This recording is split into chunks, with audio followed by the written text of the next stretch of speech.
Hello my dear student, मैं मनोज शर्मा आपके अपने YouTube channel maths planet institute पर आपका हार्दिक स्वागत करता हूं। लास्ट लेक्चर में हमने मैट्रिक स्पेस को स्टार्ट किया था और हमने कुछ क्वेश्चंस भी अप्लाई किए थे और मैट्रिक स्पेस की डेफिनेशन भी देखी थी। एक बार देखो, वापस मैं आपको मैट्रिक स्पेस की डेफिनेशन बता देता हूँ कि मैट्रिक स्पेस की क्या डेफिनेशन हमने पढ़ी थी। तो मैट्रिक स्पेस हमने क्या पढ़ा था,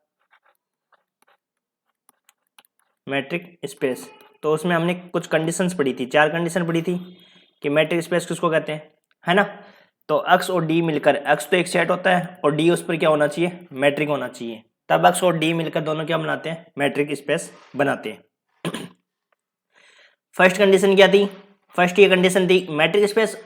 रियल में मैट्रिक स्पेस का मीनिंग क्या होता है, मैट्रिक स्पेस का मतलब ये होता है डिस्टेंस निकालना, दो पॉइंट के बीच में डिस्टेंस निकालना, ये मैट्रिक स्पेस कहलाता है। मैट्रिक स्पेस में सबसे पहली जो कंडीशन थी कि एक्स और वाई के बीच की जो डिस्टेंस है वो ऑलवेज क्या होनी चाहिए, greater than and equal to 0 होना चाहिए। नॉन नेगेटिविटी मतलब पॉजिटिव होना चाहिए। दूसरी कंडीशन थी कि D X comma Y equal to 0, मतलब एक्स और वाई के बीच की डिस्टेंस यदि 0 है तो if and only if X equal to Y, X और वाई दोनों इक्वल होने पर ही उसकी डिस्टेंस को क्या होगा, इक्वल होगी। ये इफ एंड ओनली इफ का कंडीशन। थर्ड कंडीशन थी कि एक्स और वाई के बीच की डिस्टेंस है वो इक्वल होनी चाहिए, वाई और एक्स के बीच की डिस्टेंस के इक्वल, ये सिमेट्रिक कंडीशन थी। और फोर्थ जो आपकी कंडीशन थी वो थी आपकी ट्राइंगल इनक्वलिटी, त्रिभुज असमीका। त्रिभुज असमीका क्या कहती है कि डी एक्स कॉमा वाई है वो लेस देन होना चाहिए D x Z plus D Z Y के बीच, ये आपकी हो जाएगी ट्राइंगल इनक्वलिटी।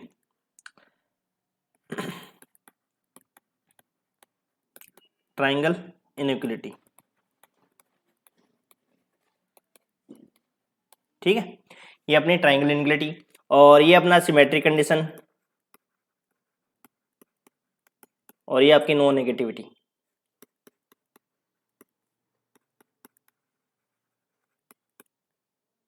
नॉन नेगेटिविटी देखो, आपको ध्यान देखो, ये पेपर जो आपका मैट्रिक स्पेस है ये थोड़ा सा लेंथी इसलिए है कि इसमें समझने की जरूरत पड़ेगी आपको, इसमें आपको समझने की जरूरत पड़ेगी।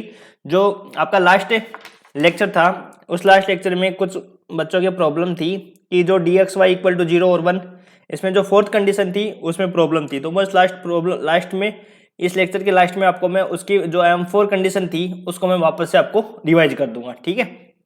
पहले अपन आगे के कुछ क्वेश्चन और कर लेते हैं, फिर उसके बाद में बचे हुए क्वेश्चन करेंगे, ठीक है। तो देखो, इसके बाद में अपना एक एग्जाम्पल था वो करते हैं हम स्टार्ट। यहां से यदि परिभाषा पूछेगी तो या तो सूडो मैट्रिक्स जो आगे छद्म दूरी की परिभाषा आएगी वो पूछी जाएगी, या मैट्रिक स्पेस की आपको डेफिनेशन पूछी जाएगी। तो देखो, अगले एग्जाम्पल में चलते हैं हम, जो आपके बीकानेर यूनिवर्सिटी 10 में आया हुआ है। माना एक प्रतिचित्रण, माना एक प्रतिचित्रण डी आर स्क्वायर से, आर पर डिफाइन है निम्न प्रकार से परिभाषित है, निम्न प्रकार से परिभाषित है। कैसे डिफाइन कर रखिए आपको, D x Y equal to mod of x minus Y one plus mod of x two minus Y two. देखो, आपको कुछ प्रॉब्लम आ रही है तो वीडियो को वापस से देखो तो चीजें आपको समझ में आ जाएगी। जहां x इक्वल टू अपने पास क्या है, x1 x2 ऑर्डर्ड पेयर में ये दे रखे हैं x1 x2, और y इक्वल टू अपने को दे रखे हैं y1 y2 belongs to R square, two tuples में अभी दे रखे हैं आपको। तब आपको ये सिद्ध करना है कि d है वो आर स्क्वायर पर क्या है, आर स्क्वायर में एक दूरी है, आर स्क्वायर में क्या है, एक दूरी है।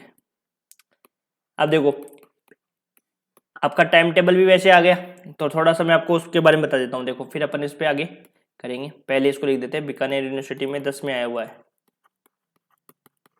ये आपका 10 में आया हुआ क्वेश्चन है। देखो, टाइम टेबल आ चुका आपका, ठीक है। अब आपके जो पेपर्स है वो मैथ्स के, वो मैं आपको एक बार बता देता हूँ कि पेपर मैथ के कब कब के हैं, फिर उसके बाद में अपन 5 मिनट अपन इस पेपर पे डिस्कस करेंगे और उसके बाद में मैं आपको बताऊंगा कि अपन सिलेबस किस अकॉर्डिंग अपन इस सिलेबस को पूरा करेंगे, ठीक है। क्योंकि कुछ बच्चे सीरियस तो भाई पहले वीडियो डालते हैं तो उससे सीरियस नहीं होते हैं, एग्जाम के टाइम पे ही जब वीडियो डालते हैं ना तभी बच्चे सीरियस होते हैं, तो कोई दिक्कत नहीं है। देखो अपन यहाँ से भी स्टार्ट कर सकते हैं। आपका पेपर जो है वो पहले 11 अप्रैल से स्टार्ट है।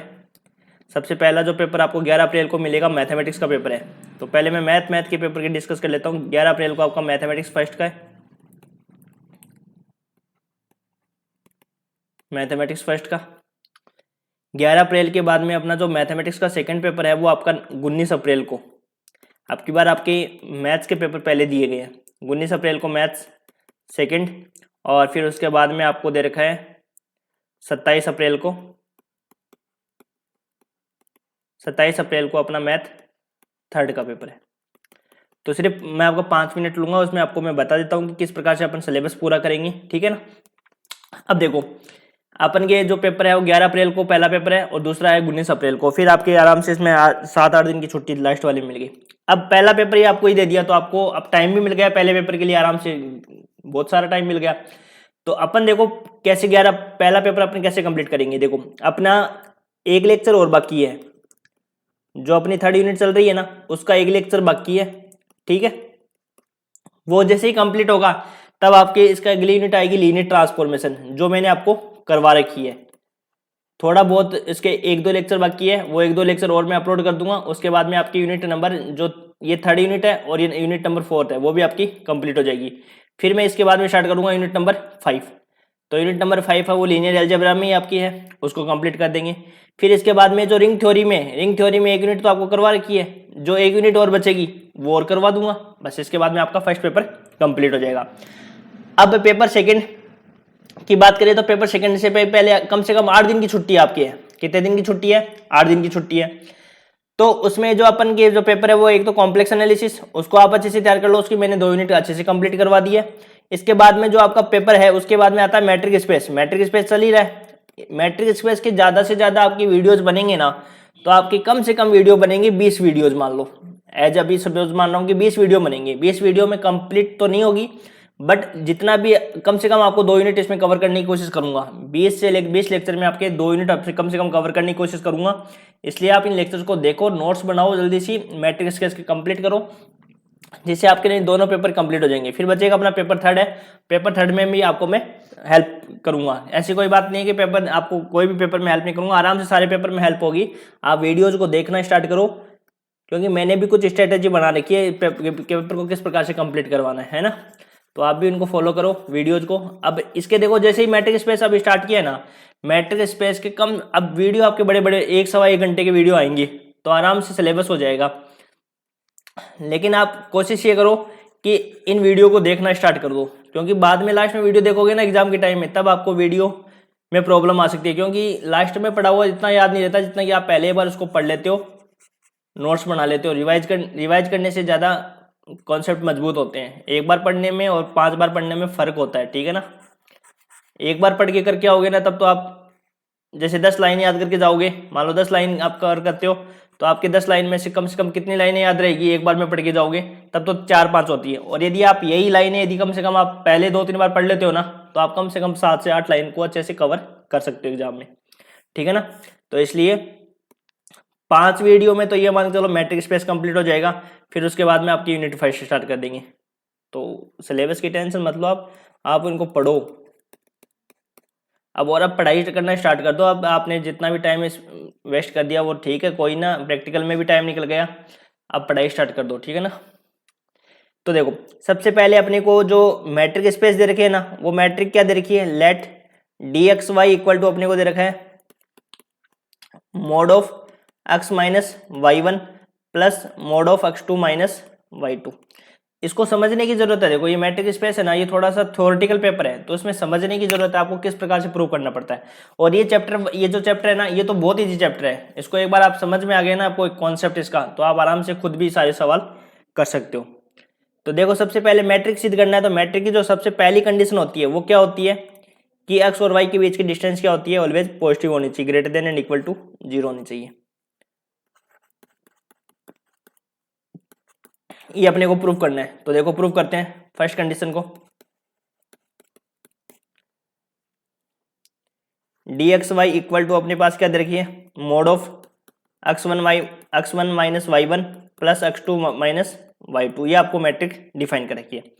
अब देखो, आप जानते क्या हो, आप जानते हो कि जो मोड होता है वो ऑलवेज क्या होता है, पॉजिटिव होता है। मोड क्या होता है, mod of x greater than and equal to 0 for all x belongs to r के लिए।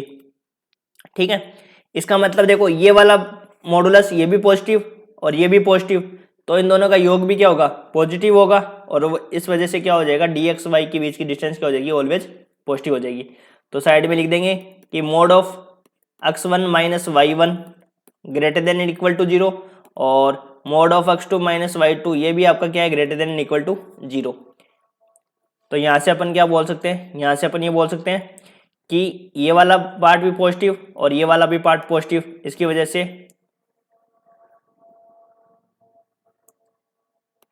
देन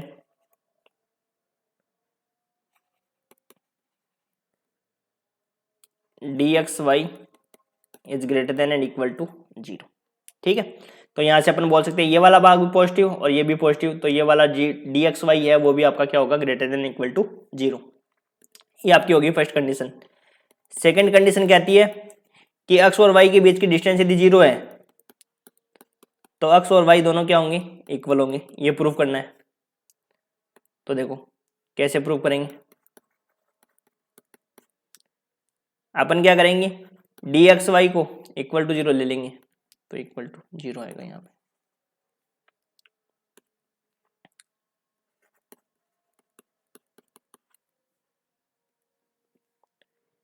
डी एक्स वाई को क्या करेंगे, इक्वल टू 0 मान लेंगे। डी एक्स वाई को क्या मान लेंगे, इक्वल टू 0।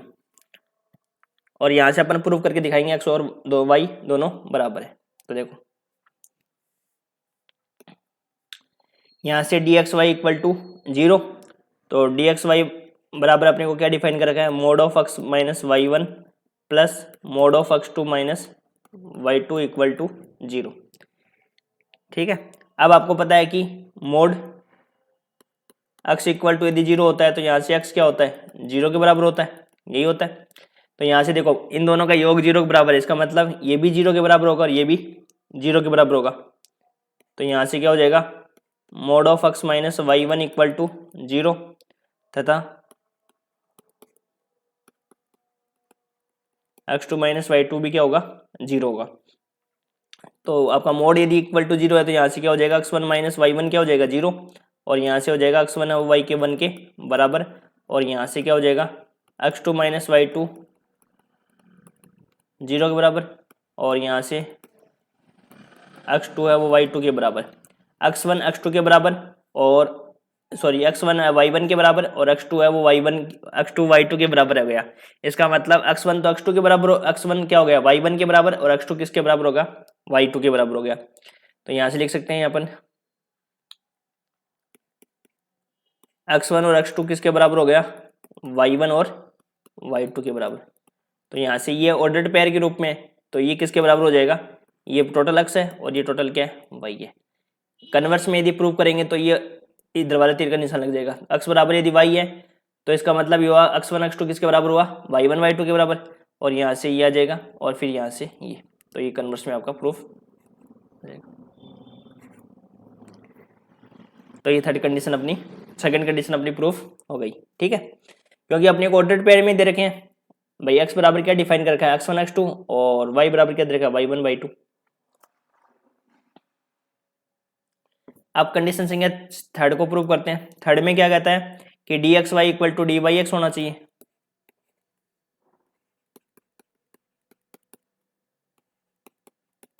सिमेट्री की कंडीशन, इसको प्रूव करते हैं। तो D x Y equal to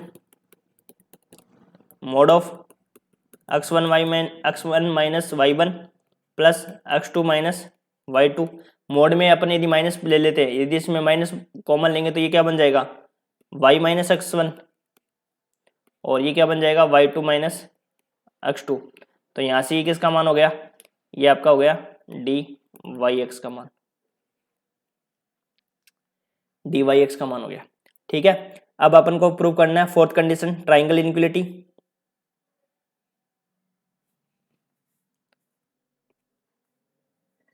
ये सारे सवाल इजी सवाल है, यदि आपको एक बार कॉन्सेप्ट समझने की जरूरत है, कॉन्सेप्ट यदि समझ में आ गया ना तो आप इनको खुद भी प्रूव कर सकते हो। ये अपने को कंडीशन प्रूव करनी है ट्राइंगल इनइक्वालिटी की। तो देखो एक्स वाई को लेकर चलेंगे proof. D x Y equal to क्या अपने पास mod of x one minus Y one plus x two minus Y to.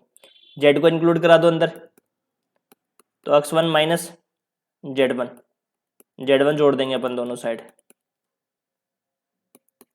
एक तरफ पहले वाले में जेड वन जोड़ देंगे और दूसरे वाले में जेड टू जोड़ देंगे।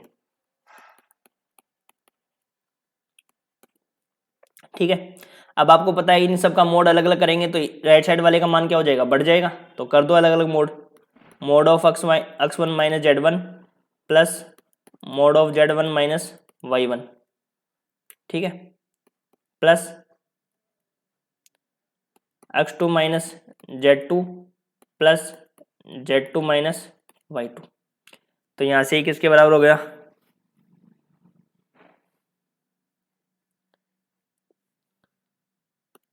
ये वाला जो मान हो गया वो किसके बराबर हो गया। यदि अपन पूरे मान की बात करें या पूरे मान की बात कर लो चाहे इसकी मान की बात कर लो, तो ये मान किसके बराबर हो गया, डी एक्स जेड और डी जेड वाई। कैसे, एक्स जेड में क्या होता है, जैसे मान लो देखो यही तो होती है जो अपनी मैट्रिक स्पेस डिफाइन कर रखी है ना, वो क्या है अपने पास देखो X one minus Y one है ना और plus x two minus Y two. तो इसके बीच में मान लिया अपन ने जेड वन है, इसके बीच में मान लिया अपन ने जेड वन है, तो x one minus Z one और z one minus Y one. और यदि इसके बीच में एक्स टू मान लिया तो क्या हो जाएगा, एक्स टू से जेड टू हो रहा है ना, एक्स टू से जेड टू और फिर जेड टू से वाई टू। तो ये मान तो किसके बराबर हो जाएगा,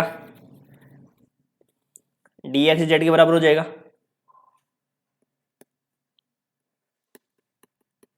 डी एक्स जेड के बराबर हो जाएगा और ये वाला मान क्या हो जाएगा, डी जेड वाई के बराबर हो जाएगा। एक मिनट रुको, अपन उसमें नाम दूसरा भी लिख सकते हैं क्या, जेड वन भी लिख सकते हैं क्या है।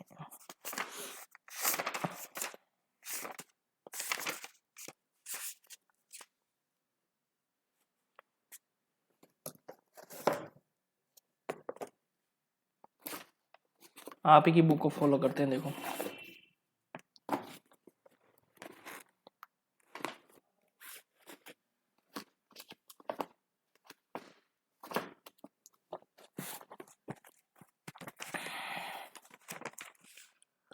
एग्जाम्पल नंबर 6 पे ही तो हो गए ना प्रूफ, तो एक्स जेड लिख सकते हैं और यहाँ पे क्या लिख देंगे, डी जेड वाई। ठीक है ना, अब आप ये मत सोचना कि सर यहाँ पे जेड वन है, बस एक नोटेशन हुआ ना। देखो भाई ये इसके डिस्टेंस लिखे तो इसको मैंने एक्स जेड के फॉर्म में लिख दिया और इसको जेड वाई के फॉर्म में लिख दिया।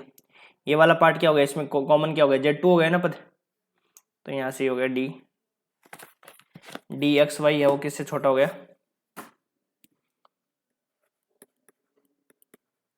X Y. क्योंकि देखो अपन क्या कर रहे हैं, डी एक्स वाई प्रूव कर रहे हैं ना, डी एक्स वाई और यहाँ से X one minus Y one plus x two minus Y two. देखो ऐसे कर रहे हैं, ये इसके बीच में आना चाहिए जेड, तो ये डिस्टेंस ऐसे तो प्रूव करनी है अपने को कि D x Z plus D Z Y. ठीक है, तो इसके बीच में हमने जेड इंक्लूड कर दिया, तो ये मान किसके बराबर आएगा, ये मान इसके बराबर आ जाए। जैसे मान लो mod of x one minus Z one plus Z one minus Y one, तो ये पूरा मान किसके हो गया, डी एक्स जेड के बराबर हो गया ना, और ये इसके मान के बराबर हो जाएगा।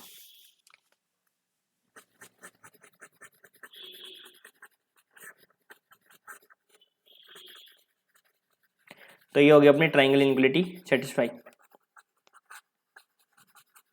तो ये अपना हुआ क्वेश्चन कंप्लीट। अच्छा डी आर स्क्वायर में क्या एक दूरी का है, ये प्रूफ हो गया।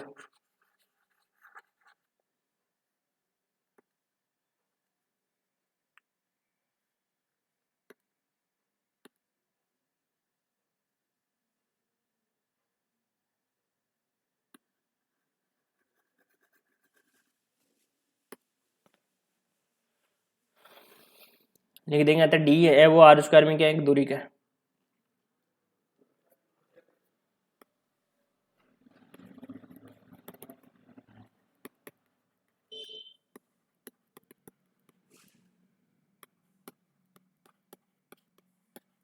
आर स्क्वायर में क्या है एक दूरी का है। ठीक है, अगला एग्जाम्पल लिखते हैं जो 2018 में आया हुआ है।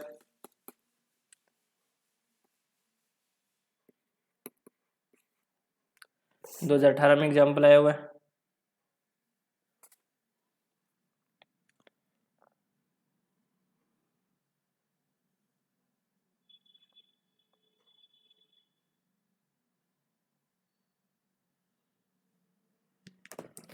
तो देखते हैं एग्जाम्पल अगला। मान लीजिए, माना एक प्रतिचित्रण आपको दे रखा है,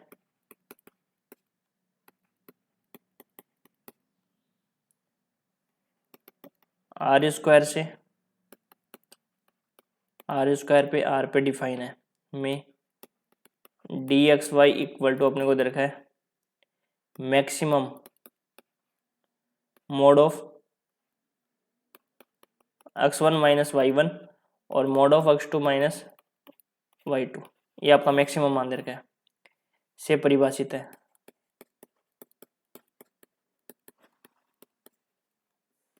से परिभाषित है जहां वही सेम दे रखा है x equal to x1 x2 और y इक्वल टू क्या दे रखा है y1 y2 belongs to R square, तब डी आर स्क्वायर में एक मैट्रिक है। तो प्रूफ करना इजी सही है, वही मैट्रिक स्पेस की चारों कंडीशन को प्रूव करनी है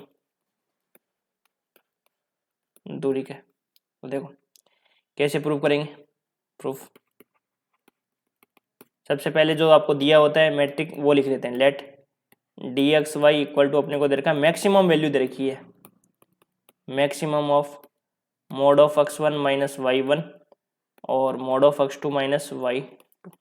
इजी से प्रूव कर सकते हैं। पहली कंडीशन क्या प्रूव करनी है बताओ, x y के बीच की डिस्टेंस क्या होनी चाहिए, ऑलवेज पॉजिटिव होनी चाहिए।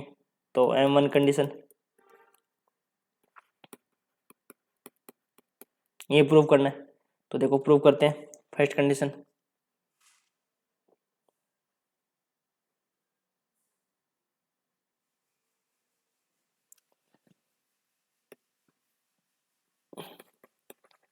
देखो कैसे प्रूव करेंगे, अपने पास डी एक्स वाई कैसे डिफाइन कर रखा है, मैक्सिमम वैल्यू दे रखी है mod of x1 minus y1 और कॉमा x2 माइनस y2। अब ध्यान से समझना इसको, देखो आप आराम से खुद भी बता सकते हो। अब आपको पहले बात बताया कि ये मॉडुलस फंक्शन है, ये तो आपको पता है कि वैसे ही greater than and equal to मतलब पॉजिटिव होता है। ये भी आपका मॉडुलस फंक्शन है, ये भी क्या होता है greater than and equal to 0 होता है। अब आप एक बताओ, मान लो इसकी वैल्यू आपको पता है मॉडुलस वैल्यू है, मॉडुलस तो आपकी 0 तो हो सकती नहीं है भाई, 0 हो सकती है, या तो 0 होगी या 0 से बड़ी होगी। मान लो मैंने इसकी वैल्यू मान ली 5 है, ठीक है, और इसकी वैल्यू मैंने मान ली 7 है। अब इनका अपने को क्या लेना है, दोनों का मैक्सिमम लेना है। तो बताओ 5 और 7 का यदि मैक्सिमम ले तो क्या आएगा 7, और 7 भी क्या होता है ऑलवेज 0 से बड़ा होता है ना। तो यहां से D x Y equal to क्या हो गया greater than and equal to 0 हो गया, ठीक है। तो ऐसे अपन इसको प्रूव कर देंगे। तो इसके लिए अपन क्या करेंगे, लिखेंगे थोड़ा सा इसको साइड में। इसमें एनालिसिस होता है, इसमें थोड़ा आपको समझने की जरूरत होती है। तो देखो कैसे लिखेंगे साइड में। देखो पहली बात, मॉडुलस क्या होता है, mod of x minus y1 क्या होता है ग्रेटर देन इक्वल टू 0 और x2 माइनस y2 ये भी क्या होगा आपका greater than and equal to 0 होगा। यदि ये वैल्यू भी पॉजिटिव है और ये वैल्यू भी पॉजिटिव है तो maximum of mod of x minus y1 और mode of x2 minus y2 ये भी क्या होगा greater than and equal to 0 होगा। तो यहां से क्या लिख देंगे अपन, इंप्लाइज दैट यहां से आपका x और y के बीच की डिस्टेंस भी क्या हो जाएगी always greater than equal to 0। ये आपकी कंडीशन फर्स्ट प्रूफ हो गई। सेकंड क्या प्रूव करना है, सेकंड आपको प्रूव करना है कि x और y के बीच की डिस्टेंस यदि 0 है तो if and only if x equal to y, ये कंडीशन प्रूव करनी है। तो देखो proof, let D x Y को क्या होना पड़ेगा इक्वल टू 0। ये मान लिया अपन ने डी एक्स वाई क्या है इक्वल टू 0 है, ठीक है। तो यहां से देखो डी एक्स वाई कैसे डिफाइन करी हुई है अपने पास, maximum of mod of x minus y1 और mode of x2 minus y2। अब देखो यहां समझना, यदि इन दोनों की मैक्सिमम वैल्यू है वो 0 के बराबर है इन दोनों की मैक्सिमम वैल्यू यदि 0 के बराबर है तो एक बात बताओ कि इन दोनों की मैक्सिमम वैल्यू 0 के बराबर कब हो सकती है? जब इसकी वैल्यू भी 0 और इसकी वैल्यू भी 0, तब इन दोनों का यदि मैक्सिमम लेंगे तभी तो इनका वैल्यू है वो 0 आएगी। इसका मतलब ये हुआ कि यदि maximum of mod of x minus Y one और maximum of mod x2 minus Y two का यदि मैक्सिमम 0 है, इसका मतलब ये होता है कि इन दोनों को क्या होना पड़ेगा? 0 होना पड़ेगा। भैया अभी बताया था ना, यदि इसकी वैल्यू 0 है और इसकी वैल्यू भी 0 है, इन दोनों का मैक्सिमम क्या आएगा? फिर 0 ही आएगा। तो इनकी वैल्यू मैक्सिमम होने के लिए इन दोनों को क्या होना पड़ेगा? अलग अलग 0 होना पड़ेगा। तो यहाँ से क्या करना पड़ेगा अपने को? यहाँ से अपने को mod of x minus Y one को क्या बताना? वाई वन क्या होगा? 0। और यहाँ से mod of x2 minus Y two ये भी क्या होगा? 0 होगा। और फिर आप जानते हो कि mod of x equal to यदि 0 है तो उसके अंदर की संख्या को क्या होना पड़ता है? 0 होना पड़ता है। इसका मतलब ये हुआ कि mod of x minus Y one यदि 0 है तो यहाँ से x माइनस वाई वन को क्या होना पड़ेगा? 0। और यहाँ से x2 माइनस वाई टू को क्या होना पड़ेगा? 0। सेम वैसे ही क्वेश्चन है, सिर्फ इसमें मैक्सिमम लगाया हुआ है।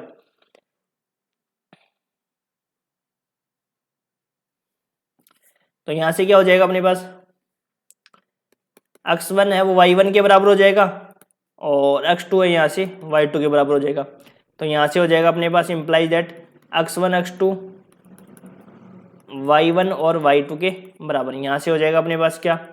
x है वो y के बराबर हो जाएगा। कन्वर्स भी अपन इसको लेकर चल सकते हैं, ऐसे कन्वर्स का साइन आ जाएगा। ठीक है, तो ये हो गई अपनी second condition proof. Third condition कैसे प्रूव करेंगे? D x Y equal to अपने को ये दिखाना है डी वाई एक्स प्रूफ।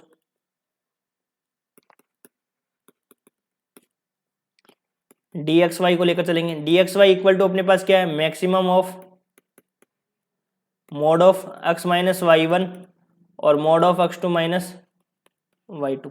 ठीक है, यहां से क्या होगा? यदि अपन मॉड नेगेटिव साइन को बाहर लेंगे तो मॉड में क्या हो जाएगा? पॉजिटिव हो जाएगा।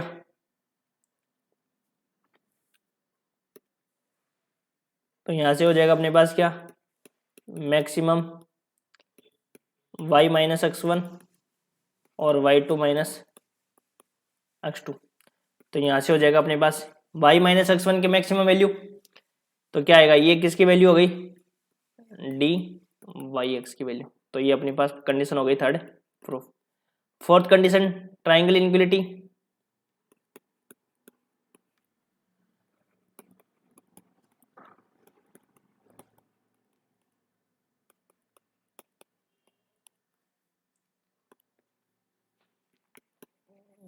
प्रूफ देखो, वही डी एक्स वाई को लेकर चलेंगे। D x Y equal to maximum mod of x one minus Y one और x two minus Y two. तो यहाँ से हो जाएगा अपने पास क्या? मैक्सिमम वही जेड को इंक्लूड कर दो plus Z one minus Y one, इसमें जेड टू को इंक्लूड कर दो।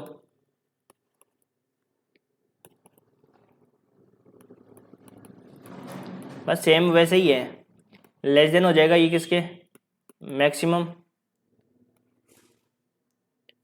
Mode of x one minus Z one plus Z one minus Y one, और ये दूसरी वैल्यू हो जाएगी अपनी किसके बराबर? इनकी मैक्सिमम वैल्यू कॉमा में लिख देंगे इसको।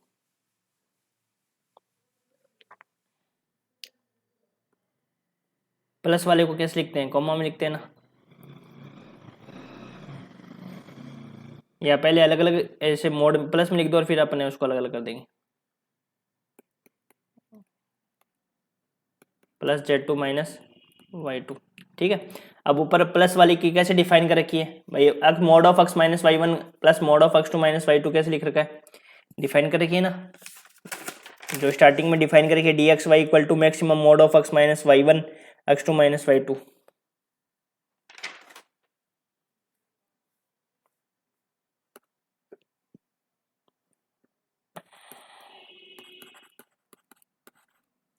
अब देखो ये इसके बराबर चल रहा है, ध्यान रखना, ये इसके बराबर लिख रहे हैं अपन। अब कई बच्चों के कंफ्यूज रहेगा कि यहाँ पे लेस देन से यहाँ पे इक्वल कैसे आ गया। लेस देन से इक्वल का मतलब ये है कि अपन इसके बराबर में ही लिख रहे हैं और इसके बराबर में चल रहा है ना, इसकी वजह से इसके बराबर का ये चलेगा। ठीक है ना, फिर अपन वापस लास्ट में लेस देन लिख देंगे। जैसे मान लो ऐसे होता है कि जैसे अपन ने मान लिया टू लेस देन किससे है? 3+5 है ना।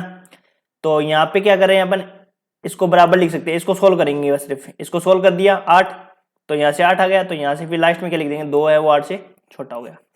तो ये इसकी कैलकुलेशन है, इसलिए यहाँ पे अपन ने क्या लिखा है, इक्वल का साइन लिखा है। तो ये हम इसके इक्वल में लिख रहे हैं, इसकी कैलकुलेशन कर रहे हैं, मतलब इन दोनों को अलग अलग करेंगे और फिर इन दोनों को अलग अलग करेंगे, ठीक है।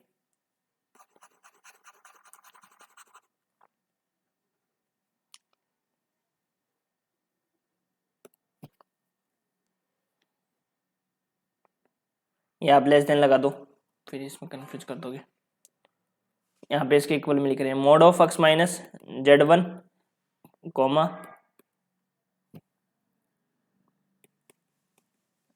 x2 minus Z2 plus maximum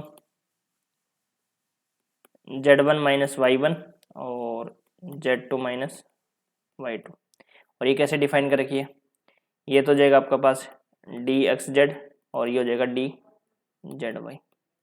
तो यहाँ से हो गया अपने पास dxy less than dxz plus dz comma y, ये आपकी प्रूफ, ठीक है।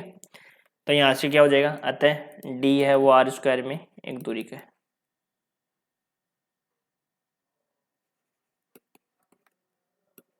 r स्क्वायर में एक दूरी का है, ठीक है।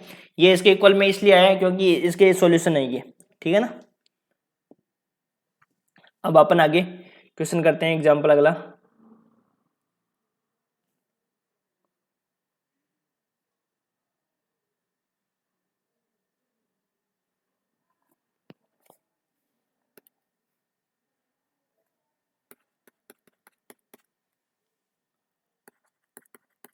माना एक प्रतिचित्रण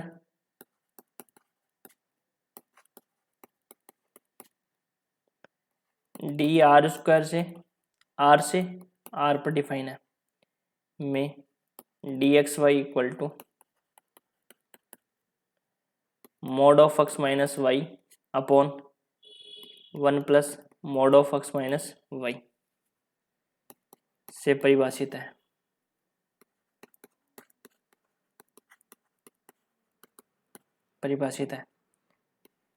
तब डी आर स्क्वायर में एक दूरी का है। अच्छा क्वेश्चन है, इंपॉर्टेंट क्वेश्चन में मान सकते हो आप इसको।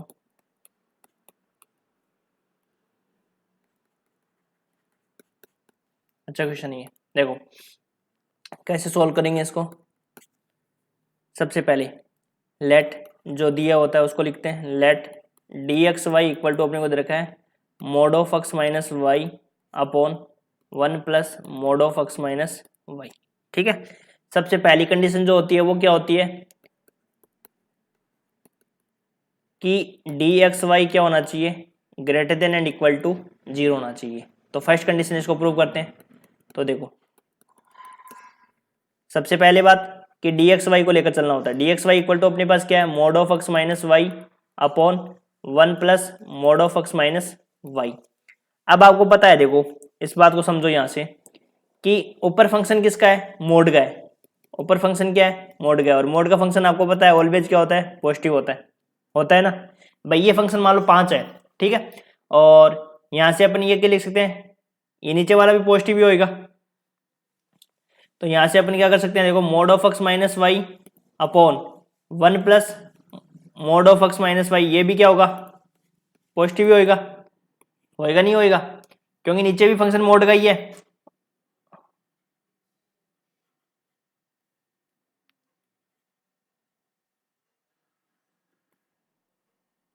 यहाँ पे क्या हो जाएगा, mod of x minus y upon में 1 plus mod of x minus y है, वो भी ग्रेटर देन इक्वल टू 0। तो ये वाली वैल्यू क्या आ जाएगी, greater than and equal to 0।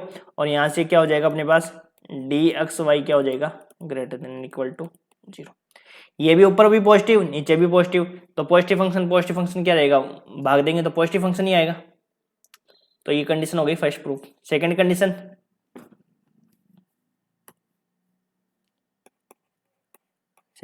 क्या कहती है कि D x Y equal to यदि 0 है तो यहाँ से एक्स और वाई दोनों क्या होंगे, बराबर होंगे।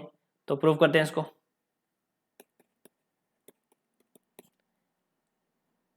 Late D x Y equal to मान लिया अपने 0, ठीक है।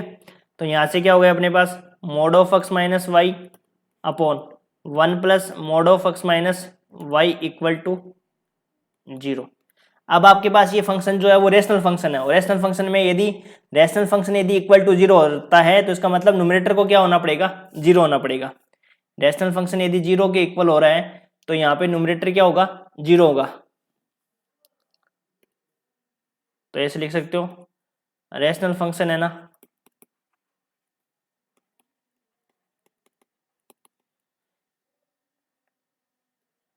यदि न्यूमरेटर क्या हो इसका 0, तो न्यूमरेटर क्या होगा इसका 0 होगा। तो देखो ये आपका कौन सा फंक्शन है, रेशनल फंक्शन है। रेशनल फंक्शन कौन सा होता है, परिमेय फलन होता है ना, पी एक्स अपॉन क्यू के फॉर्म में, क्योंकि P x upon Q x के फॉर्म में होता है वो रेशनल फंक्शन होता है। और आपको पता है कि डिनोमिनेटर तो क्या होता है, वो तो 0 हो नहीं सकता, तो न्यूमरेटर को 0 होना पड़ेगा। तो यहाँ से क्या हो जाएगा अपने पास, mod of x minus y को क्या होना पड़ेगा, 0 होना पड़ेगा। और आप जानते हो कि mod of x equal to यदि 0 है, mod of x equal to यदि 0 है तो इसके अंदर वाली संख्या को क्या होना पड़ेगा, 0 होना पड़ेगा।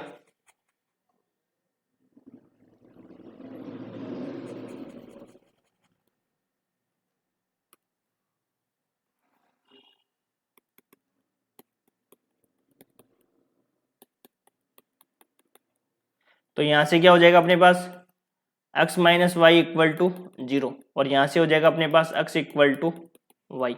कन्वर्स में भी अपन लेके चलते हैं x और y दोनों बराबर हो, तो x माइनस वाई का डिफरेंस 0 हो जाएगा। और यदि x माइनस वाई 0 हो रहा है तो इसका मोड भी क्या हो जाएगा, 0। और यहाँ से अपन लिख देंगे ये फंक्शन, ये आपका कन्वर्स प्रूफ हो गया।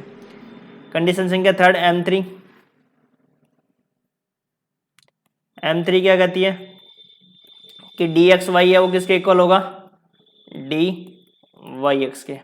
डी एक्स वाई किसके इक्वल होगा, डी वाई एक्स के।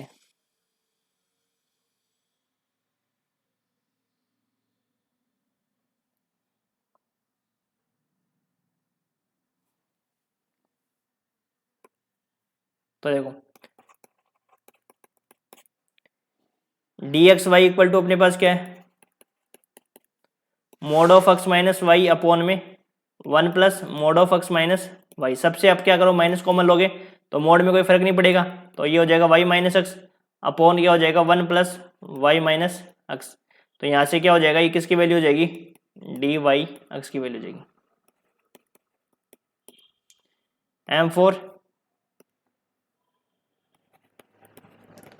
M4 क्या होता है, ट्राइंगल इनइक्वालिटी।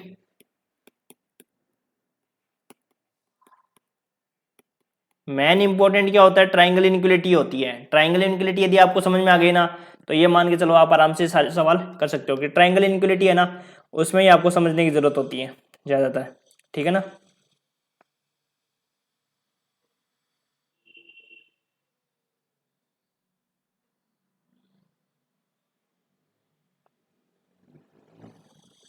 ठीक है, अब देखो फोर्थ कंडीशन प्रूव करते हैं।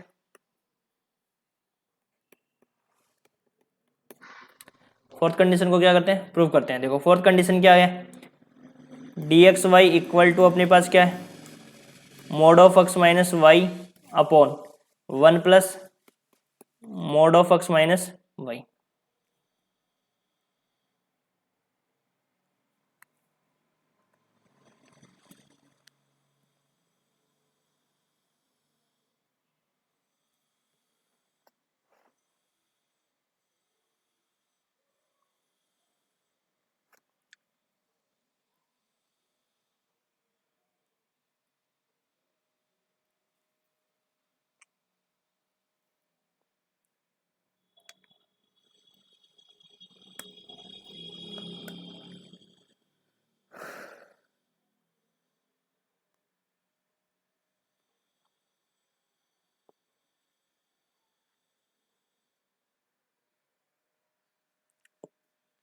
अब देखो क्या करेंगे,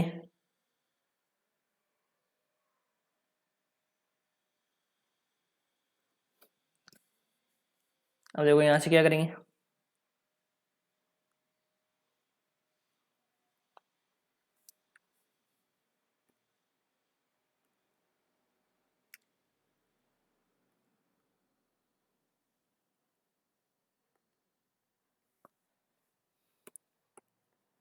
देखो एक जोड़ देंगे और एक घटा देंगे, एक जोड़ देंगे और एक घटा देंगे अपन,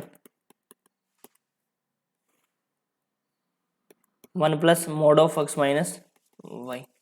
इसको क्या लिख देंगे, 1 plus mod of x minus y upon 1 plus mod of x minus y, और इस माइनस को अपन लिख देंगे यहाँ से 1 upon 1 plus mod of x minus y. यहाँ तक अपने पास हो जाएगा 1 माइनस 1 अपॉन में 1 plus mod of x minus y. अब समझना, देखो अब समझने वाली बात है। यदि अपन डिनोमिनेटर को क्या कर दें, बढ़ा दें, यदि इसमें अपने को z इंक्लूड कराना है, क्योंकि अपने को ये लिखना है ना, क्या प्रूव करना है, d x Z plus D Z y prove करना है। तो यहाँ देखो एक बात लिख देता हूँ मैं, यदि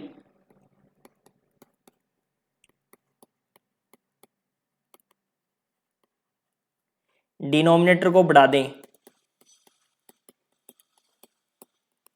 डिनोमिनेटर को बढ़ा दें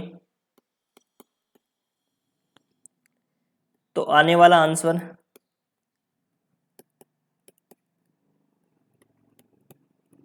आंसर पहले वाले मान से बढ़ जाएगा। कैसे, मैं इसको प्रूफ भी करके दिखाऊंगा आपको। पहले वाले मान से बढ़ जाएगा, पहले वाले मान से क्या हो रहेगा, बढ़ जाएगा। तो देखो कैसे बढ़ जाएगा, इसको देखते हैं। यदि मान लो मैं इसको z इंक्लूड करा रहा हूँ, इसमें अभी लेस देन लगवा रहा हूँ मैं एक बार, और आपको मैं बताऊंगा अभी कैसे भी बढ़ेगा मान, देखना। यदि मैं इसको z इंक्लूड करूँ इसके अंदर, 1 प्लस z इंक्लूड करा रहा हूँ, z को जोड़ दिया और z को घटा दिया। अब ये मान कैसे बढ़ेगा इसको देखो, तो अपन करते हैं ट्राई, प्रूव करने की कोशिश करते हैं।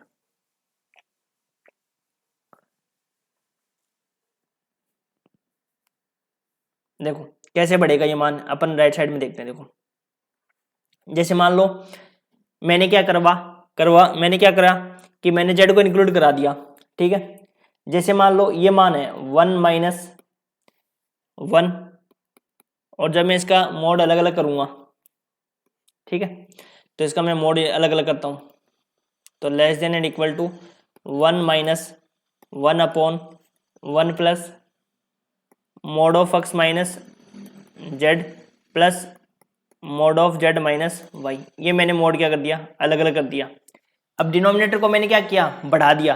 तो डिनोमिनेटर को मैंने जब बढ़ाया तो पहले वाले मान से कम कैसे आएगा, पहले वाले मान से ज्यादा कैसे आएगा। देखो इस वाले मान को देखो, इस वाले को देख रहे हैं अपन, इन दोनों में कंपैरिजन कर रहे हैं। किस में कर रहे हैं, इस वाले मान में कंपैरिजन कर रहे हैं और इस वाले मान से कंपैरिजन कर रहे हैं कि ये मान बढ़ रहा है। यदि अपन ने डिनोमिनेटर, नीचे वाले को, डिनोमिनेटर क्या होता है, हर होता है, हर को मैंने बढ़ाया है, और हर को मैंने बढ़ाते ही इसके मान में क्या चेंज आएगा वो चीज अपन देख रहे हैं। देखो जैसे मान लो इसका मान मैं कुछ मानता हूं, इसका मान मान लो मैंने 1 मान लिया, तो 1 प्लस 1 हो जाएगा ना, तो ये हो जाएगा 1 माइनस 1/2, और ये मान कितना गया 1/2, और 1/2 कितना होता है 0.5, होता है कि नहीं होता है, होता है। अब इसका मैं मान रहा हूं 1 और इसका भी मैं मान रहा हूं 1, तो ये हो जाएगा 1 माइनस 1 प्लस 1, 1 प्लस 1, तो यहाँ हो जाएगा 1 माइनस 1/3, तो ये कितना बच गया 2/3, और 2/3 कितना हो जाएगा 0.66, और ये 0.50। अब ये मान देखो बढ़ा है ना, इसका मतलब यदि मैं डिनोमिनेटर को बढ़ाऊंगा तो डिनोमिनेटर को बढ़ाते ही इसका मान क्या हो जाएगा, पहले वाले आंसर से क्या हो जाएगा, बढ़ जाएगा, बढ़ जाएगा नहीं बढ़ जाएगा।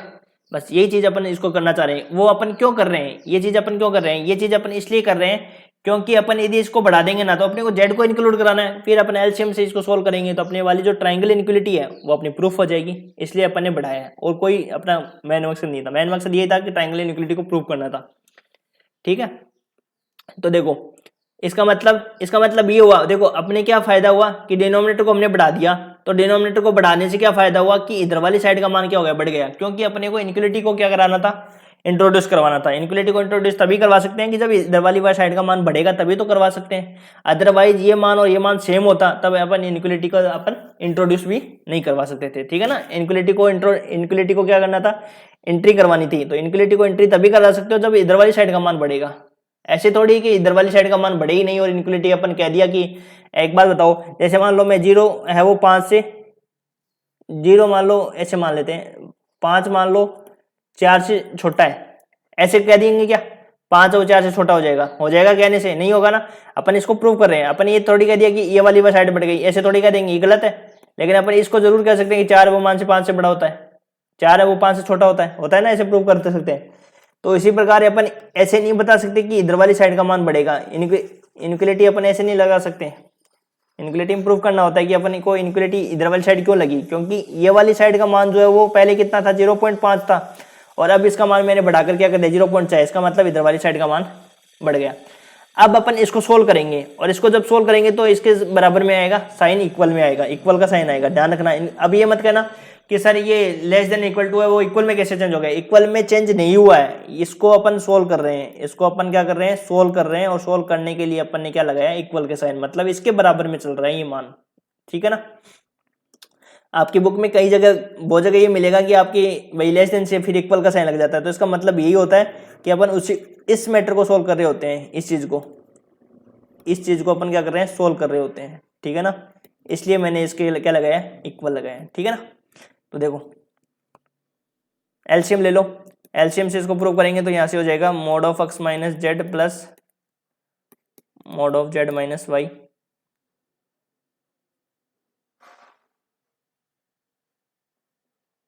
-1 upon 1 plus mod of x minus z plus z minus y. इन दोनों को अलग अलग करेंगे तो ये हो जाएगा अपने पास, अलग अलग नहीं करेंगे अपन इसको। देखो कैसे करेंगे, 1 से 1 तो कैंसिल आउट हो गया,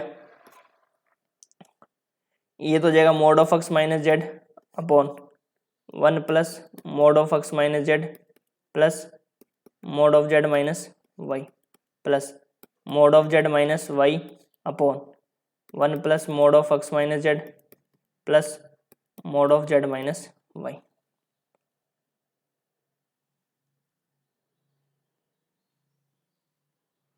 सोल्व किया तो अपने पास क्या आ गया, ये मैटर आ गया, ठीक है। अब देखो, अब अपने चल रहा तो क्या रहा था ऊपर इनइक्वालिटी का साइन चल रहा था, तो ये मान किसके बराबर हो जाएगा बताओ?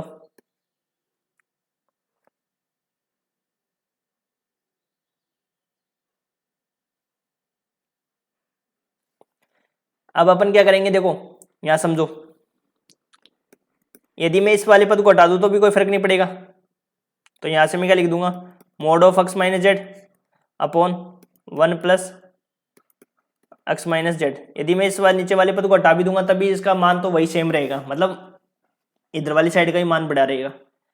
तो ये हो जाएगा अपने पास mod of z minus y upon, और ये हो जाएगा x माइनस जेड हटा देते हैं यहाँ से, तो 1 minus mod of z minus y. अब ऊपर ध्यान से देखो, अपने पास जो मैट्रिक डिफाइन थी वो क्या थी, मैट्रिक अपने पास डिफाइन थी mod of x minus y upon 1 plus mod of x minus y, यही तो थी। तो ये मान किसका हो गया बताओ, x माइनस जेड का मान हो गया, और ये मान किसका हो गया जेड वाई का। ऐसे अपन इनक्वलिटी करेंगे प्रूफ, ये ट्रायंगल इनक्वलिटी है ना, ये काफी इंपॉर्टेंट है, इसको प्रूफ करना आना चाहिए आपको अच्छे से, ठीक है ना। फोर्थ कंडीशन आपको प्रूव करना आना चाहिए। तो हमने क्या किया देखो, इस वाले में इस पद को छोड़ दिया और इस वाले में अपने इस पद को छोड़ दिया, तो यहाँ से कोई फर्क नहीं पड़ेगा क्योंकि ये मान बढ़ रहा ही है, ठीक है ना, पॉजिटिव मान है इसलिए बढ़ रहा है। क्योंकि भाई ये मान दो योग हो रहे हैं ना, दो मान, यहाँ पे मान लो इसका मान 0.5 भी और इसका मान भी 0.5 होगा तो वो बढ़ेगा ही मान, ठीक है ना, इसलिए। अतः डी है वो आर में क्या है, एक दूरी का दूरी का। इसके बाद में अब आगे बढ़ेंगे अपन टॉपिक छद्म दूरी के बारे में, सूडो मैट्रिक्स किसको कहते हैं। फिर छद्म दूरी का जो 2012 में परिभाषा पूछी है, और एक एग्जाम्पल अपन जो करेंगे जो छद्म दूरी की तो है परंतु वो आपका दूरी की नहीं है, वो वैसे मैंने पहले करवा तो दिया लेकिन इसको दोबारा इसमें अपन करेंगे, ठीक है ना।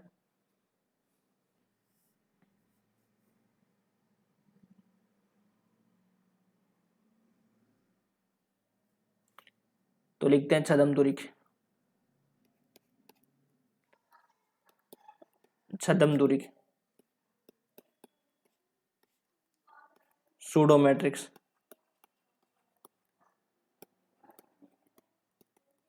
सूडो मैट्रिक, और इसकी परिभाषा पूछी हुई है 2012 में। तो क्या परिभाषा होती है लिखते हैं,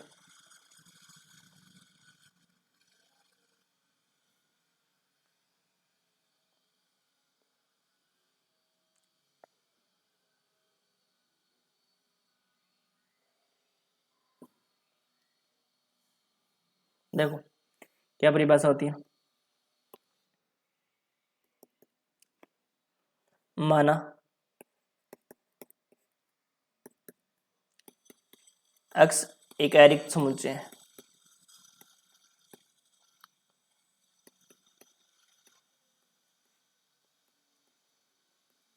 तब एक प्रतिचित्रण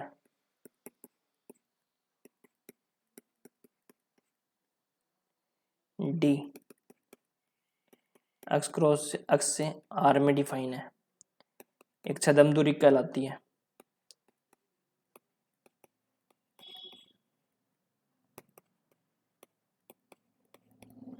छद्म दूरी कहलाती है यदि फर्स्ट कंडीशन क्या होती है कि फर्स्ट कंडीशन दोनों की सेम होती है, x और y के बीच की डिस्टेंस क्या होती है, ऑलवेज पॉजिटिव। दूसरी कंडीशन होती है कि x और y के बराबर हो, x और y के बराबर हो तो यहाँ से x और y के बीच की डिस्टेंस क्या होगी, इक्वल टू 0, जबकि उसमें दोनों तरफ से प्रूफ होती थी, इसमें एक तरफ से प्रूफ होती है, बस इतना ही सा अंतर है। छद्म दूरी में और दूरी में नॉर्मल जो डिफरेंस है वो ये डिफरेंस है कि जो सेकंड कंडीशन होती है उसमें दोनों तरफ से कन्वर्स, दोनों तरफ से प्रूफ होती है, और इसमें आपकी बस सिर्फ ये कंडीशन होती है कि एक्स और वाई दोनों बराबर हो तो उनके बीच की डिस्टेंस क्या होगी, इक्वल टू 0। थर्ड और फोर्थ कंडीशन सेम है, d x Y equal to D Y x है, उसमें दोनों तरफ का साइन लगता है ना, ये उल्टा तीर का भी ऐसा साइन लगता है, जो दूरी को होती है उसमें तो ऐसा साइन लगता है, जबकि छद्म दूरी में अपन वन साइड ही प्रूफ होता है कि एक्स और वाई दोनों इक्वल हो तो यहाँ पे एक्स और वाई के बीच की डिस्टेंस क्या होती है, 0 के बराबर होती है। फोर्थ कंडीशन क्या होती है, triangle inequality d x y less than D x Z plus D Z y, ये आपकी परिभाषा होगी छद्म दूरी की। ठीक है, दूरी को छद्म दूरी में क्या डिफरेंस है, जो सेकंड कंडीशन होती है उसी में डिफरेंस है, उसमें तो होता है कि एक्स और वाई के बीच की डिस्टेंस यदि इक्वल टू 0 है तो एक्स और वाई दोनों बराबर होते हैं, और एक्स और वाई दोनों बराबर है तो उनके बीच की डिस्टेंस क्या होती है, 0 के बराबर होती है। लेकिन इसमें कंडीशन जो होती है उसमें इसमें एक ही कंडीशन होती है, एक्स और वाई दोनों बराबर होते हैं, तो यहाँ पे क्या होता है कि उनके बीच की डिस्टेंस क्या होती है, इक्वल टू 0।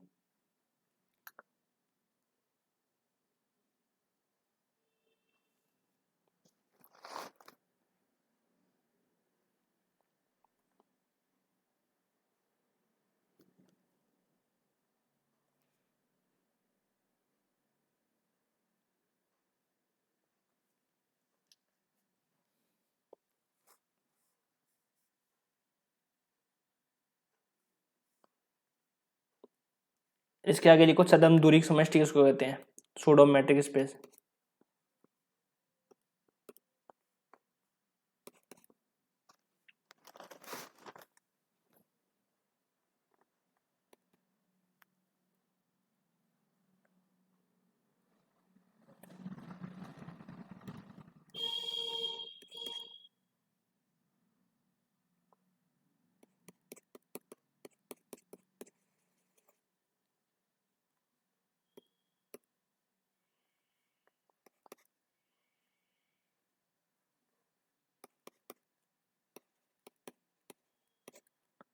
छद्म दूरी की समष्टि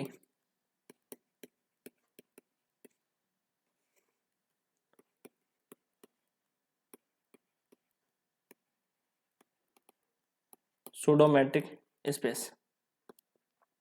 देखो क्या परिभाषा होती है, समुच्चय एक्स पर परिभाषित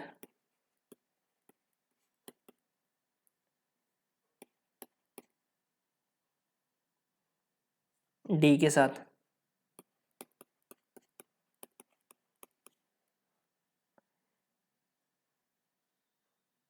वही कंडीशन चारों फॉलो होती है ना ऊपर वाली, तो वही छद्म दूरी होती है। परिभाषित डी के साथ क्या होनी चाहिए, छद्म दूरी कहलाती है।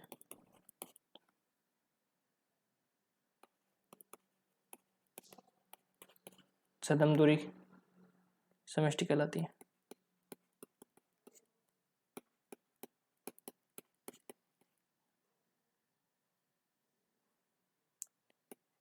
इस एक्स कॉमा डी से ऊपर वाली यदि कंडीशन जो भी सेटिस्फाई करेगा ना डी के साथ, वो आपकी छद्म दूरी समष्टि कहलाएगी। ठीक है, इसे एक्स कॉमा डी से व्यक्त करते हैं।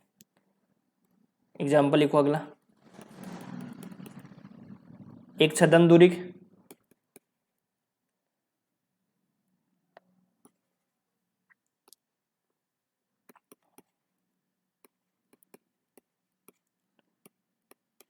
एक छद्म दूरी का उदाहरण दीजिए।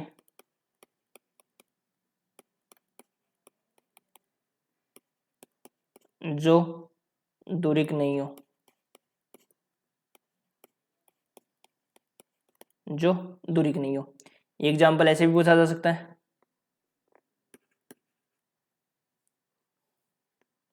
माना x इक्वल टू आर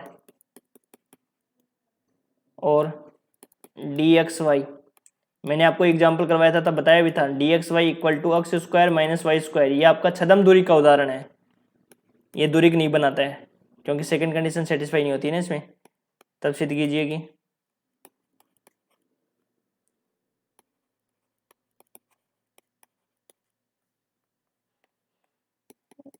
छद्म दूरी का, ये जो उदाहरण है ना, डी बराबर under root of mod of x square minus y square, ये छद्म दूरी का उदाहरण है, ठीक है ना। ये दूरिक नहीं बनाता है, ये मैंने आपको पहले एग्जाम्पल में भी प्रूव कर दिया पहले, और अभी भी अपन इसको प्रूव करेंगे कि, तो अपन इसमें पहले तो इसको छद्म दूरिक प्रूव करेंगे और उसके बाद में अपन ये प्रूव करके दिखाएंगे कि ये दूरिक नहीं बनाता है। अच्छा क्वेश्चन है, आ सकता है एग्जाम में। प्रूफ देखो इसका,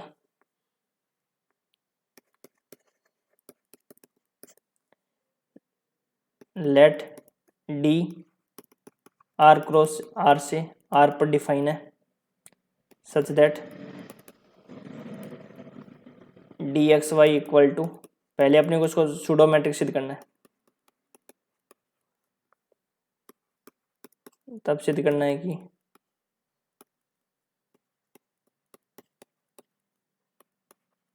कि डी एक छद्म दूरी का है। छद्म दूरी के लिए कंडीशन क्या होती है, पहली कंडीशन तो सेम, दूसरी कंडीशन में x बराबर वाई हो, तो x बराबर यदि y हो तो अपने को ये प्रूव करके दिखाना है कि इनके बीच की डिस्टेंस क्या होगी, 0 के बराबर होगी।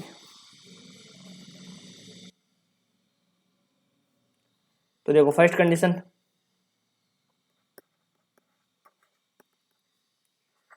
D x Y is greater than and equal to 0, ये प्रूव करना है, करो प्रूफ। तो D x Y equal to अपने पास क्या दे रखा है, mod of x square minus y square, mod of x square minus y square. अब आप जानते हो कि मोड फंक्शन होता है वो ऑलवेज पॉजिटिव होता है, तो मॉडुलस फंक्शन तो क्या होता है, always positive for all x belongs to R के लिए। तो ये वाला फंक्शन भी क्या होगा, greater than and equal to 0। तो यहाँ से क्या हो जाएगा कि D x Y is greater than and equal to 0। तो ये आपकी होगी फर्स्ट कंडीशन, प्रूफ हो गई ना फर्स्ट कंडीशन। सेकंड कंडीशन कैसे प्रूव करनी है, सेकंड कंडीशन क्या होती है कि x इक्वल टू यदि y है, तो यहाँ से अपने को ये प्रूव करके दिखाना है कि x और y के बीच की डिस्टेंस क्या होगी, इक्वल टू 0। x और y के बीच की डिस्टेंस क्या होगी, इक्वल टू 0। तो देखो प्रूव करो, x इक्वल टू वाई ले लो, x इक्वल टू यदि y लेंगे तो अपन क्या हो जाएगा, x square minus y square है ना, तो x square minus y square equal to 0। तो यहाँ पे जब x बराबर ये रखेंगे, y के स्थान पर भी एक्स स्क्वायर रखेंगे, तो x square minus x square equal to ये हो गया 0। तो x square minus x square क्या हो जाएगा, 0 हो जाएगा। तो यहाँ से क्या हो जाएगा अपने पास, x square minus x square equal to 0 हो गया। तो यहाँ से अपने पास क्या हो जाएगा, दोनों को रखेंगे 0 तो ये हो जाएगा 0, मिल गया ना 0। तो यहाँ से अपने पास क्या हो जाएगा कि x और y के बीच की डिस्टेंस क्या मिल जाएगी, 0। जैसे x की जगह y रखेंगे ना, या y की जगह x रखेंगे, तो x square minus x square यहाँ से क्या हो जाएगा, 0 हो जाएगा, x square minus x square equal to 0। तो यहाँ से हो जाएगा कि x और y के बीच की डिस्टेंस क्या हो गई, 0 हो गई। ठीक है, ये हो गया M2 condition. M3 condition satisfy करो। M3 कंडीशन में क्या होता है, d x Y equal to अपने को प्रूव करना है डी वाई एक्स के, तो वही डी एक्स वाई को लेकर चलो। डी एक्स वाई बराबर क्या होता है, mod of x square minus y square, तो मॉडुलस में यदि माइनस अपन बाहर लेंगे तो ये हो जाएगा y square minus x square, और ये y square minus x square किसके बराबर होता है, डी वाई एक्स के।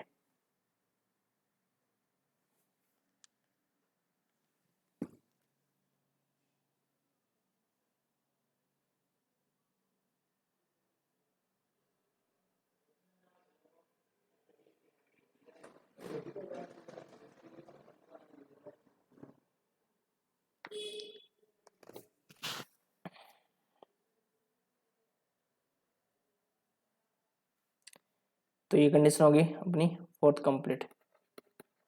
D x Y equal to क्या हो गया, डी वाई एक्स। ठीक है, अब अपन कर रहे हैं कंडीशन संख्या फोर्थ।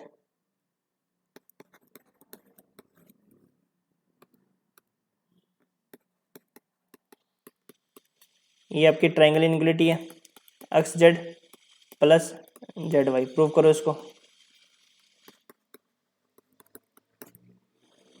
तो D x Y equal to क्या है, mod of x square minus y square, z को इंक्लूड करो तो x square minus z square plus z square minus y square. तो ये मान हो जाएगा किसके, mod of x square minus z square plus z square minus y square. तो ये मान हो जाएगा D x Z plus D Z y. तो ये हो जाएगा अपने पास फोर्थ कंडीशन प्रूफ। तो यहाँ से हो जाएगा, अतः डी आर में क्या हो जाएगा, एक छद्म दूरी हो जाएगी।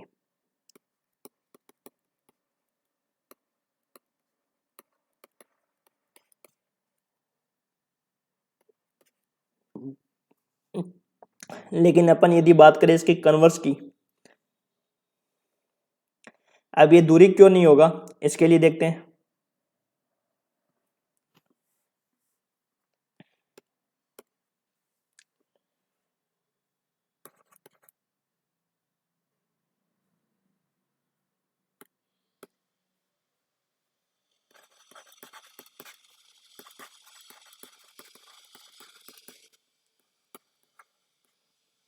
अब सिद्ध करना है कि डी क्या है, वो दूरिक नहीं है। कैसे नहीं है, देखो प्रूव करते हैं। सबसे पहली condition, mod of x square minus y square ये ग्रेटर देन ऑलवेज पॉजिटिव होता है। तो यहाँ से फर्स्ट कंडीशन तो ये क्या हो गई, प्रूफ हो गई। लेकिन जब बात सेकंड कंडीशन की आती है, सेकंड कंडीशन क्या होती है दूरी के लिए, कि यदि एक्स और वाई के बीच की डिस्टेंस यदि इक्वल टू 0, तो यहाँ से क्या होता है, एक्स और वाई दोनों क्या होंगे, बराबर होंगे।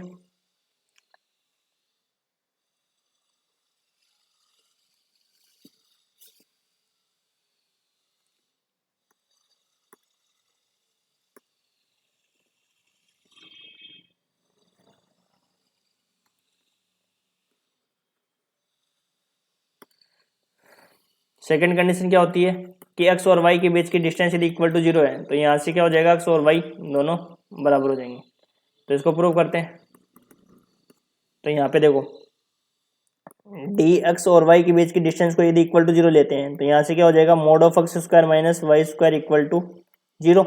और यहाँ से आपको पता है mod of x square minus y square equal to 0, तो x square minus y square को क्या होना पड़ेगा, 0 होना पड़ेगा। तो यहाँ से एक्स स्क्वायर बराबर क्या हो जाएगा, वाई स्क्वायर हो जाएगा। और यहाँ से यदि एक्स की वैल्यू निकालें तो एक्स की वैल्यू आ जाएगी प्लस और माइनस दोनों वाई के बराबर आ जाएगी। एक्स है वो प्लस वाई के भी बराबर है और एक्स है वो माइनस वाई के भी बराबर है। ये होना नहीं चाहिए, लेकिन एक्स बराबर वाई होना चाहिए सिर्फ यहाँ पे। तो एक्स बराबर क्या आ गया, प्लस माइनस वाई आ गया। तो यहाँ पे जो अपनी कंडीशन सेकंड है वो प्रूफ ही नहीं होती है, और सेकंड कंडीशन प्रूफ नहीं होती है तो आपको पता है कि दूरी की सेकंड कंडीशन प्रूफ नहीं हो रही है, तो ये दूरी की नहीं होगी।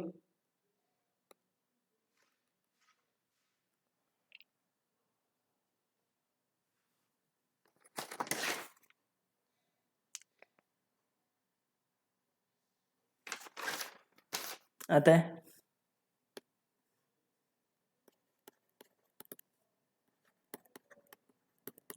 D x Y equal to यदि 0 है, तो यहाँ से अपने पास एक्स है वो वाई के इक्वल नहीं है। अतः डी एक छद्म दूरिक तो है परंतु दूरिक नहीं है। अतः डी एक छद्म दूरिक है परंतु किंतु दूरिक,